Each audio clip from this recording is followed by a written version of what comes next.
Welcome to Strides to Solutions. I'm Esther Adams, and today we're diving deep into one of the most fundamental aspects of human experience: attachment.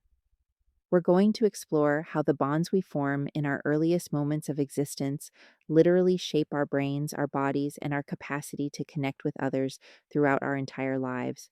What we're discussing today isn't just theory. It's the biological and psychological foundation of how we become who we are. We'll journey from the revolutionary discoveries that changed how we understand infant development through the intricate dance of biology and relationship that begins before we're even born, and into the profound ways early attachment experiences create the template for every relationship we'll ever have. Let me start with something that might surprise you. Less than 70 years ago, the prevailing wisdom about raising children was almost the complete opposite of what we understand today. Hospitals actively prevented parents from visiting their sick children. The leading child rearing experts warned parents against picking up crying babies, claiming it would create demanding, needy children. John Watson, a prominent behaviorist, actually advised parents to never hug and kiss their children, to never let them sit on their laps, and if they absolutely must show affection, to kiss them once on the forehead at bedtime and shake hands with them in the morning. Can you imagine? This wasn't ancient history. This was the 1950s. The foster care system deliberately moved children from home to home to prevent them from becoming attached to any caregiver who wouldn't be their permanent parent. The thinking was that attachment to temporary caregivers would harm children. We had it completely backwards. The shift in understanding began with John Bowlby, who we now consider the founder of attachment theory. Bowlby was one of the first British psychiatrists to work at a child guidance clinic, and what he observed changed everything. He studied antisocial children and adolescents and found something consistent: prolonged early separations from their mothers. These affectionless children, as he called them, developed behavioral disorders and criminal characteristics. But here's what was revolutionary about Bowlby's thinking: he didn't blame the children. He recognized these problems as the result of early emotional deprivation, traumatic loss, and depression. When Bowlby presented his report to the World Health Organization in 1951, he studied homeless children from various cultures. The patterns were undeniable. Significant early deprivation resulted in a devastating array of problems: lack of empathy, conduct disorders, inability to give and receive affection, and attention deficits. But Bowlby went further. He suggested these problems become intergenerational. The deprived children grow up to become parents who struggle to provide what they never received. Around the same time, other researchers were making similar discoveries. David Levy studied children who lacked early maternal care and had multiple out of home placements. These children wouldn't attach to adoptive parents. They were what we'd now call conduct disordered: lying, stealing, aggressive, full of rage, indiscriminately affectionate, yet incapable of genuine affection. Levy described them as suffering from primary affect hunger and emotional starvation resulting from maternal deprivation. The research became even more heartbreaking. Renee Spitz filmed children after they were left in hospitals and institutions by their parents, documenting their emotional and physical deterioration. Most recovered if the mother returned within 3 months. After that, they became apathetic and unresponsive. James Robertson observed children in British hospitals separated from parents for long periods and identified 3 stages of emotional reaction. First, protest. The child is frightened, confused, screaming, anxiously looking for mother. Then, despair. The child loses hope of reunion, becomes depressed and disinterested. Finally, detachment. The child becomes indifferent to maternal care, doesn't connect during visits, doesn't seem to care when mother leaves. The child appears to have adapted, but really their feelings for their parents have died due to repeated disappointment. Harry Harlow's famous experiments with rhesus monkeys provided biological validation of these observations. Baby monkeys preferred a soft cloth surrogate mother to a wire mesh mother that provided milk. They spent most of their time clinging to the cloth mother, using her as a secure base. This demonstrated that attachment isn't about food, it's about contact comfort and safety. The monkeys raised without mothers developed disturbing behaviors: aggression, self mutilation, head banging, prolonged rocking, eating disorders, learning disabilities, abnormal social and sexual behavior, and when they had offspring, they rejected and attacked them. Mary Ainsworth transformed Bowlby's observations into systematic research. Through her studies in Uganda and later the United States, she identified how attachment actually develops. She coined the phrase secure base, the idea that children use their attachment figure as a safe haven from which to explore the world. She developed the strange situation experiment, where researchers observe how babies respond to separation and reunion with their mothers under conditions of low and high stress. What Ainsworth discovered fundamentally changed our understanding of human development. She identified three main attachment patterns: one secure and two insecure. Securely attached babies actively sought their mothers when distressed, maintained contact on reunion, and were easily comforted.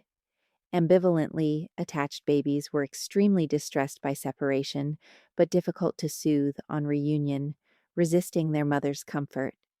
Avoidantly attached babies seemed disinterested in their mothers and rejected them on reunion. But here's where it gets really important. Ainsworth's team made numerous home visits during the infant's first year. They found vast differences in parenting styles. Mothers of securely attached babies were more responsive to their baby's needs and signals, showed more pleasure in interactions. Mothers of anxiously attached babies were inconsistent and unpredictable. Mothers of avoidant babies were rejecting, angry, irritable, with an aversion to physical warmth and contact. This research revealed something profound. Responsive parenting doesn't create spoiled, dependent children. The securely attached babies actually cried less by the end of their first year and showed healthy autonomy. The avoidant babies were doing to their mothers what had been done to them: rejection, showing indifference to disguise their hurt and anger. Later research by Mary Main discovered a fourth attachment pattern: disorganized or disoriented attachment. These children displayed both avoidant and anxious behaviors, seeking closeness in strange, bizarre ways. Many were found to have been abused or had mothers who experienced unresolved trauma and loss in their own early lives. Now let's talk about what this means biologically and evolutionarily. Attachment between human infants and caregivers is rooted in our biology and evolution. During 150 million years of evolution, certain behaviors became incorporated into our genetic equipment. These universal adaptations include language development, mating, care of the young, and attachment between young and parents. These aren't learned behaviors, they're instinctive, with the goal of survival of both offspring and species. Humans are genetically programmed for attachment behavior and family life. The nuclear family evolved as the social environment best suited to provide what's necessary for survival and development of the young. Human babies need the longest period of protection and nurturance of any mammal. This prolonged dependency and the attachment behaviors that go with it are necessary for survival. Let me explain something about your brain that will help you understand why early attachment is so critical. Paul MacLean developed the concept of the triune brain, the idea that we actually have three brains in one, each from a different stage of evolution. The brainstem, our reptilian brain, is the oldest part. It controls primitive survival instincts: reproduction, circulation, breathing, sleeping. It governs automatic behaviors, stress responses, and our tendency toward routine and ritual. Wrapped around that is the limbic system, our paleomammalian brain. This gave mammals the capacity to experience and express emotions. The limbic system maintains our immune system, governs our fight or flight response, controls emotion and aggression, manages procreation and sexual behaviors, and crucially manages maternal functions like nursing and attachment behaviors. The limbic system is the seat of all relationship bonds. The newest part is the neocortex, our neo-mammalian brain. This is what makes us uniquely human. It allows for planning, creative thinking, observing our internal emotional states, and choosing how to respond to those states. It governs language, decision making, and what we call the higher emotions of empathy, compassion, and love. Here's what's critical to understand. Much of attachment behavior is governed by the old brain, rooted in biology and evolution. The old brain must be appropriately stimulated and nourished during early years. If this foundational brain system is understimulated, the higher brain doesn't develop to its full potential. Sensitive, protective caregiving stimulates the natural evolution of the old brain during infancy. When appropriate care isn't provided through abuse, neglect, or multiple separations, intellectual, emotional, and social maturation doesn't occur normally. Now let's explore something remarkable. Attachment actually begins before birth. The field of prenatal psychology has proven that unborn babies have well developed senses and react to stimuli from mother and the environment. Communication between parents, particularly mother and fetus, has significant impact on future health and development. A woman's experiences during pregnancy literally program her baby's development. The nutrition in the womb, exposure to drugs or pollutants, mother's health, stress level, and state of mind all affect not just the fetus, but the person throughout life. These experiences have been linked to heart disease, diabetes, cancer, hypertension, allergies, obesity, anxiety, depression, schizophrenia, and autism later in life. Pregnancy is a dynamic interpersonal process. The fetus is attuned to its mother in profound ways. It learns the day night cycle from mother's rhythm of activity and sleep. It knows her voice. It knows her food preferences through the amniotic fluid. The fetus's nervous system is shaped by mother's emotional states. When a pregnant woman experiences chronic anxiety from marital problems, financial difficulties, or other stressors, high levels of the stress hormone cortisol enter the fetus's brain and body. This can result in anxiety, depression, and emotional dysregulation throughout life. In a British study of thousands of women, those highly anxious during pregnancy had children with double the rate of behavioral and emotional problems at age 10. The fetus and mother develop synchrony even before birth. They precondition to each other's rhythms, preparing mother to respond to the baby's cries and signals after birth. Our brains are like pharmacies producing chemicals that affect our moods and biological systems. The fetus decodes maternal feelings through this neurohormonal dialogue. When a mother feels joy and acceptance, every cell in her body and the fetus's responds. Depression, anxiety, and ambivalence are also broadcast throughout both body mind systems. During the first trimester, as the fetus physically develops, psychological and emotional issues begin emerging for parents. Women think about their own mothers, wondering if they'll be better or worse in the nurturing role. Men consider their early family relationships with similar concerns about their capabilities. Support from the partner is extremely important. The nature of the relationship during pregnancy has direct bearing on maternal adjustment before and after birth. By the second trimester, the fetus responds to light, taste, and sound. It's capable of learning, intentional behavior, and has rudimentary memory. By 4.5 months, the auditory system is virtually complete. The fetus moves its body rhythm to mother's speech, practicing the neuromuscular movements later used in crying and vocalizing. The fetus shows preferences for music, becoming calm with Vivaldi and Mozart, agitated with Brahms, Beethoven, or loud rock music. When mother experiences quickening, feeling the baby's movement, this heightens her awareness and focus on the baby. Mothers instinctively place hands gently on their abdomens when the baby kicks, talking softly and soothingly. In the third trimester, there's great acceleration in growth. The fetus shows distinct personality, demonstrating preference for day or night activity, becoming more receptive to outside communication, capable of conditioned learning. All sensory systems are functioning. The fetus is particularly vulnerable to drugs, alcohol, and tobacco.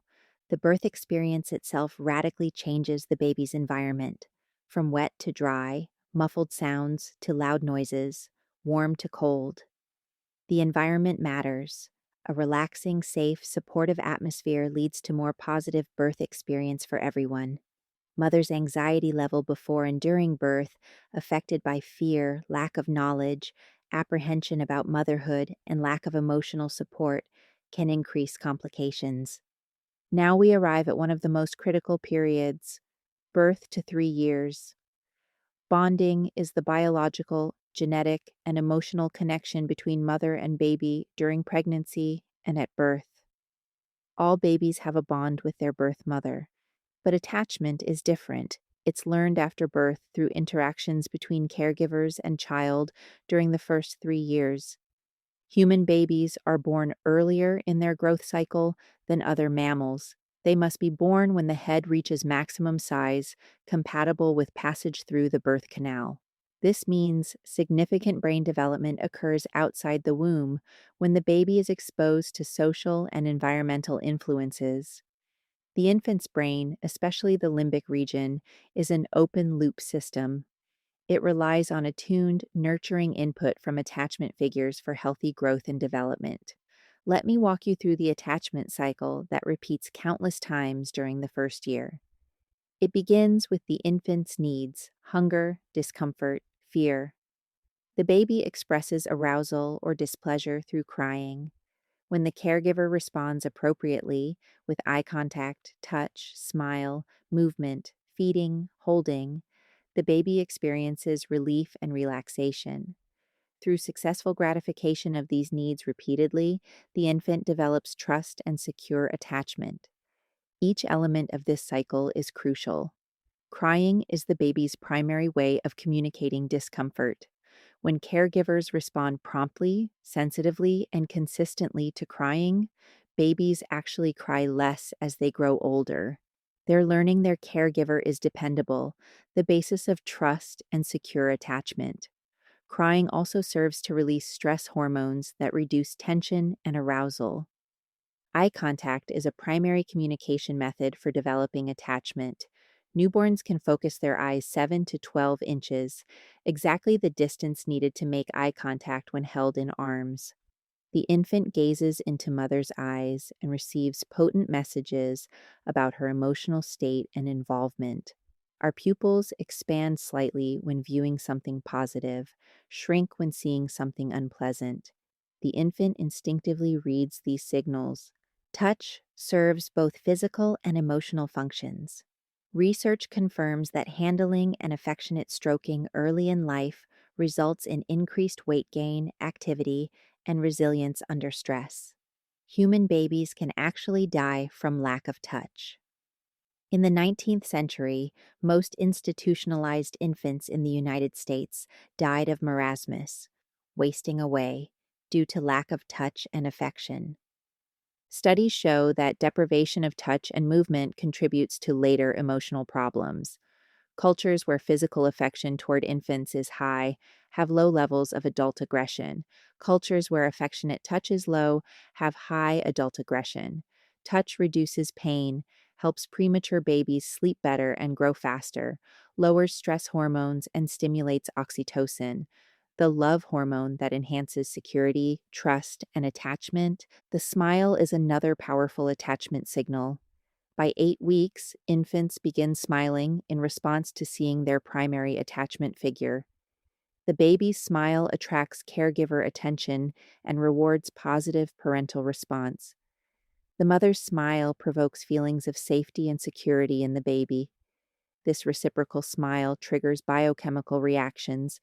Neurotransmitters like dopamine and endorphins are released, promoting brain growth and relaxed, happy feelings. Movement is a basic instinctual need for healthy development and attachment. Every time the mother moves during pregnancy, the fetus moves, rocking to her body's rhythms. After birth, bouncing and rocking play crucial roles in development. Rocking slows heart rate, promotes respiratory and gastrointestinal functioning, decreases congestion. When babies are hungry, feeding terminates crying. At all other times, rocking is the most effective soothing intervention. The feeding experience involves more than nutrition. Infants begin associating food with warm skin contact, eye contact, soothing voice, and smile.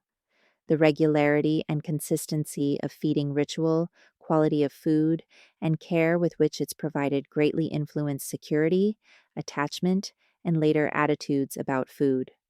Children with pleasurable mealtime experiences show better impulse control, concentration, problem solving ability, and greater anticipated pleasure from others.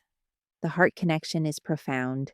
The mother's heartbeat is an ongoing component of fetal development.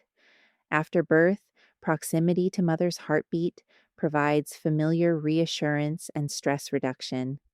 Research shows that babies exposed to recorded heartbeats had increased appetite, weight gain, better sleep and respiration, and cried 50% less. Heart cells placed in proximity synchronize and beat in unison. Infants placed in heart to heart proximity with caregivers maintain mutual heart synchrony. Being held in loving arms is essential to creating secure attachment. All attachment cues, eye contact, smile, touch, movement, feeding, heart connection, occur within the in arms position. This provides the physical, emotional, and interpersonal foundation for security, trust, and love. As we move into the second year of life, the focus shifts from basic needs to include wants and the development of autonomy and self identity. The child becomes aware of self as separate. At 7 to 8 months, babies show active, goal corrected maintenance of closeness to preferred caregivers. They cry for and follow attachment figures to maintain closeness. Around this same time, babies develop object permanence, understanding that objects still exist when out of sight. This cognitive development allows flexible behaviors to achieve proximity with attachment figures. Crawling develops around 6 to 8 months. Babies wander off but return to the safety of attachment figures. Securely attached infants use their attachment figures as a secure base from which to explore. Stranger anxiety emerges. Babies show fear of unfamiliar people and places, protesting separation. The sequence of responses to separation emerges: protest, detachment, and despair. After this stage, babies signal extreme protest when separated from primary attachment figures, and prolonged disruption has serious consequences. As toddlers become more mobile, consistent limits and discipline become part of effective parenting. Between 8 and 17 months, toddlers have limited self control. Parental limit setting fosters learning compliance and respect. Normal exploration includes biting, pulling hair, hitting. Effective parents respond firmly and calmly, providing limits and rules. By 18 months, toddlers turn to caregivers for guidance in unfamiliar situations. This social referencing provides opportunities to develop morality and values. Pride emerges when children receive parental approval. Parental disapproval creates negative feelings in securely attached children, extinguishing unacceptable behavior and developing conscience. By their first birthday, babies have rudimentary internal working models of attachment relationships based on their caregiving experiences. These perceptions about self and expectations of attachment figures are encoded in procedural memory, pre-verbal, sensoromotor experiences not consciously accessible. Securely attached toddlers develop positive internal working models. Caregivers are trustworthy and reliable. I am worthwhile and lovable. My world is safe and joyous. They become emotionally and cognitively competent. Avoidantly attached toddlers learn to cope with rejection and punishment, but not how to elicit protection, nurturance, and love. They're hypervigilant, blocking awareness of anxiety, feelings, and needs. Research found that heart rates and stress hormones of avoidantly attached 1 year olds significantly increased during separation and reunion with mothers while appearing outwardly calm. Before developing language, these babies are already deactivating attachment behavior, defending against vulnerability. Anxiously attached toddlers cannot make sense of inconsistent caregiver experiences. They cannot predict whether attachment figures will be nurturing or rejecting. These youngsters hyperactivate attachment behavior, are angry and anxious, exhibit extreme dependency. Toddlers with disorganized attachment have no consistent strategy for handling separation, reunion, needs, or feelings in response to disturbed, depressed, or abusive attachment figures. During preschool years, language ability and memory expand considerably. Children form detailed internal working models and develop emotional and behavioral strategies in response. Securely attached children use information from all memory systems, learning that open, direct communication is most effective. Their caregivers are sensitive, encourage communication about thoughts and feelings, validate perceptions.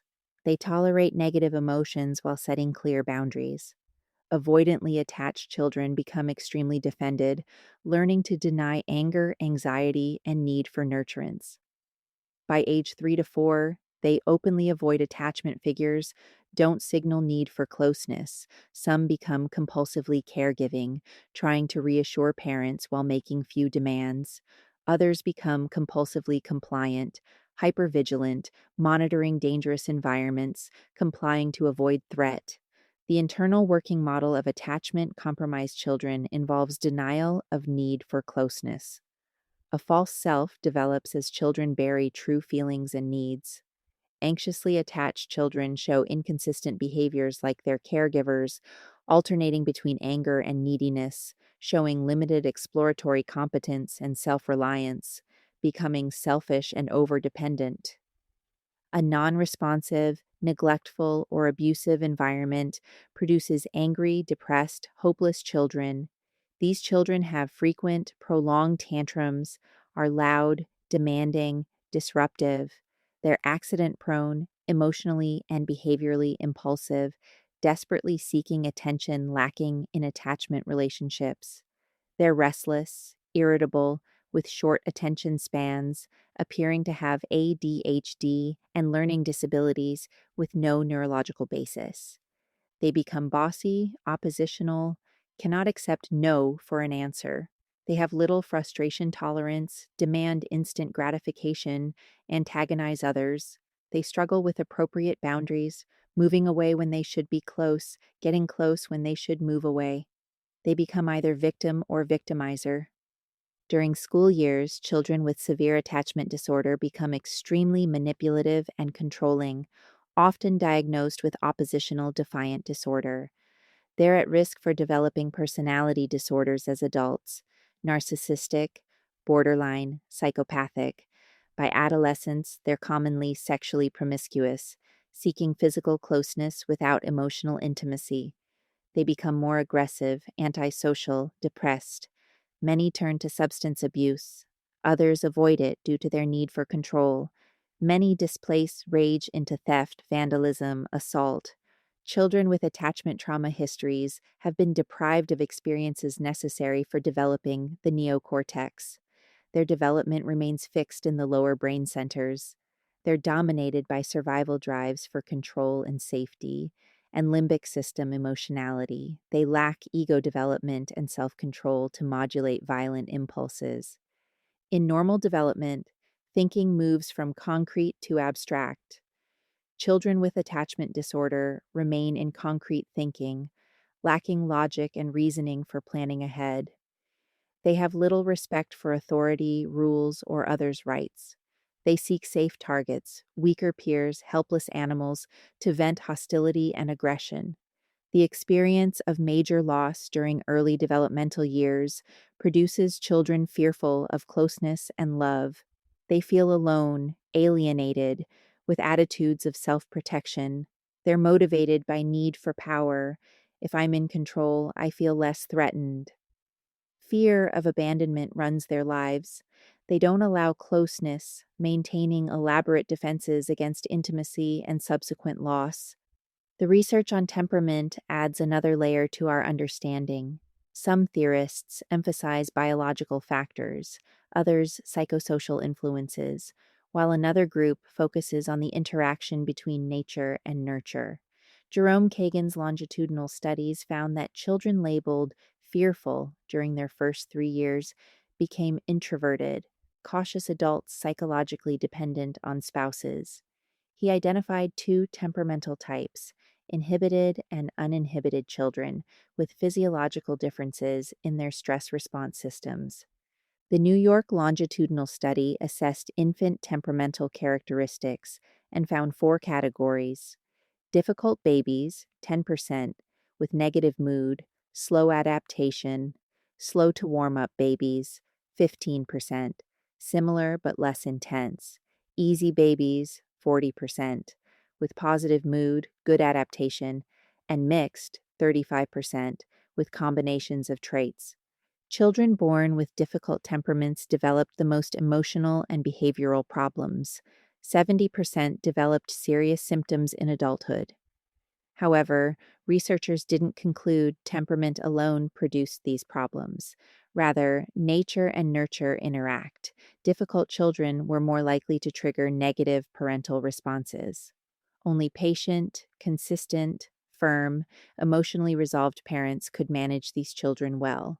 Studies validate that family and environmental factors cannot be underestimated. Mother's personality assessed before birth was a more reliable predictor of attachment than temperament. Mothers who were empathic, emotionally mature, and stable were more likely to have securely attached children. When mothers of irritable infants received parenting training to increase sensitivity, 68% of babies were securely attached at 1 year, compared to 28% without training.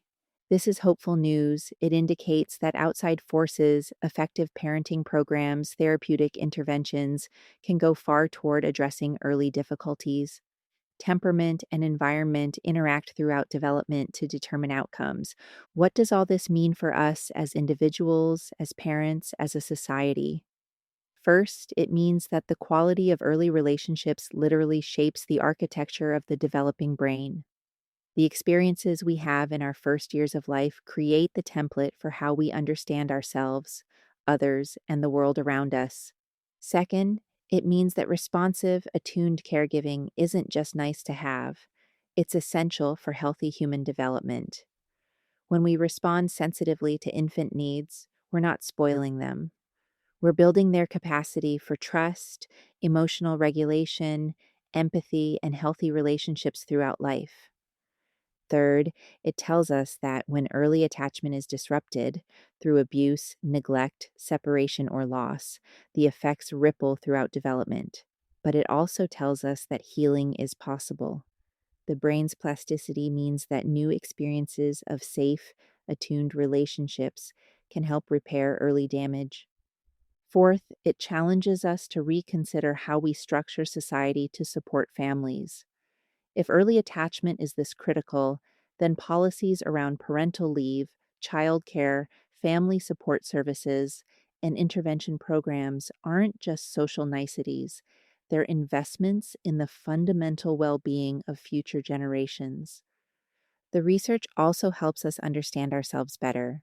Those internal working models, formed in our earliest years, continue to influence how we experience relationships throughout life. Understanding our own attachment patterns can help us recognize why certain relationship dynamics feel familiar, why we might struggle with intimacy or independence, why we react the way we do to separation or conflict. For parents, this knowledge is both sobering and empowering. Sobering because it underscores the profound impact of early caregiving. Empowering because it provides a roadmap for what children need: not perfection, but good enough attunement, consistency, and repair when things go wrong. It's important to emphasize that secure attachment doesn't require perfect parenting. Research shows that caregivers only need to be attuned and responsive about 30% of the time for children to develop secure attachment. What matters is the overall pattern of availability and the ability to repair disruptions in the relationship. For those who experienced early attachment trauma, understanding these mechanisms can be validating. The struggles with trust, emotional regulation, and relationships aren't character flaws.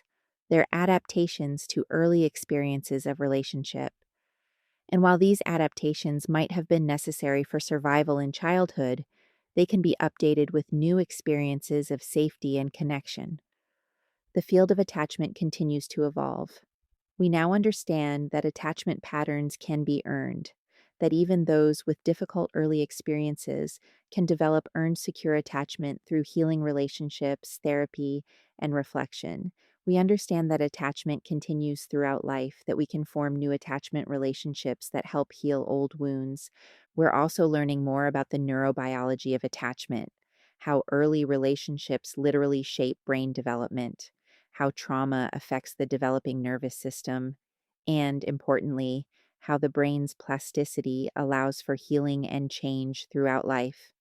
New therapeutic approaches specifically target attachment trauma, helping rewire those early patterns. The implications extend beyond individual psychology.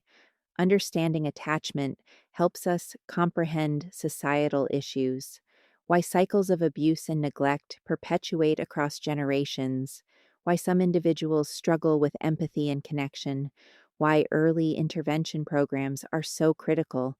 It tells us that investing in early childhood isn't just about education or healthcare, it's about building the relational foundation for mental health, social competence, and the capacity for meaningful connection throughout life.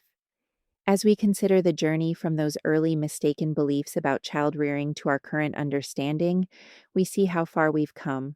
We've moved from viewing infants as blank slates to be shaped by conditioning to understanding them as complex beings pre wired for connection. We've shifted from believing that responding to infant needs creates dependency to knowing it builds autonomy and resilience. This knowledge carries responsibility. We can no longer claim ignorance about what children need for healthy development. We understand the critical importance of early relationships, the devastating effects of neglect and trauma, and the potential for healing and intervention.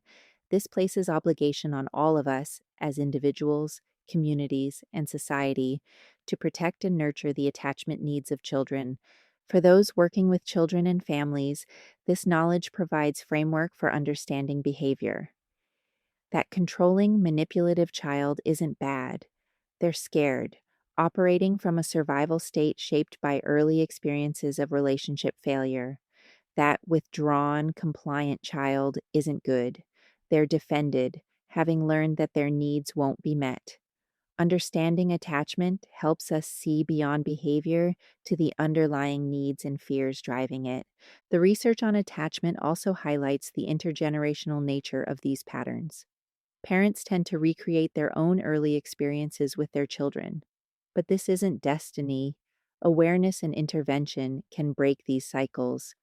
Parents who reflect on their own attachment histories, who work to understand and heal their own wounds, can provide their children with different, more secure experiences of relationship. As we look to the future, the field of attachment science continues to expand. We're learning more about cultural variations in attachment, about how attachment operates in diverse family structures, about the role of fathers and other caregivers, about attachment across the lifespan. We're developing more sophisticated interventions, more nuanced understandings of how early relationships shape development. But at its core, the message of attachment theory remains simple and profound. Humans are fundamentally relational beings. We're born requiring connection for survival, and that need for secure, attuned relationships continues throughout life. The quality of our earliest relationships shapes but doesn't determine our capacity for connection. Healing happens in relationship, and it's never too late to earn secure attachment through new experiences of safety, attunement, and care. Understanding attachment isn't just academic knowledge, it's deeply practical wisdom about what it means to be human. It tells us that our need for connection isn't weakness, but fundamental to our nature. It shows us that the pain of relationship rupture and the joy of connection are universal human experiences rooted in our biology and psychology. It reminds us that in caring for our youngest, most vulnerable members, we're shaping not just individual lives, but the fabric of society itself. As we conclude this exploration, I invite you to reflect on your own attachment journey. What were your early experiences of relationship? How have they shaped your internal working models of self and others? Where might there be opportunities for healing and growth? Remember, understanding attachment isn't about blame or dwelling in the past. It's about recognition, compassion, and the possibility of creating more secure, nurturing relationships in the present and future. The legacy of attachment research is ultimately one of hope. Yes, early experiences matter profoundly. Yes, attachment trauma can have lasting effects. But we also know that healing is possible, that new relationships can repair old wounds, that the human capacity for connection and resilience is remarkable. In understanding attachment, we understand both our vulnerability and our strength as fundamentally relational beings navigating this journey of connection together. Thank you for joining me on Strides to Solutions. Remember, the quality of our relationships shapes the quality of our lives. By understanding attachment, we better understand ourselves, our loved ones, and our shared human experience. Until next time, may you find security, connection, and healing in your relationships.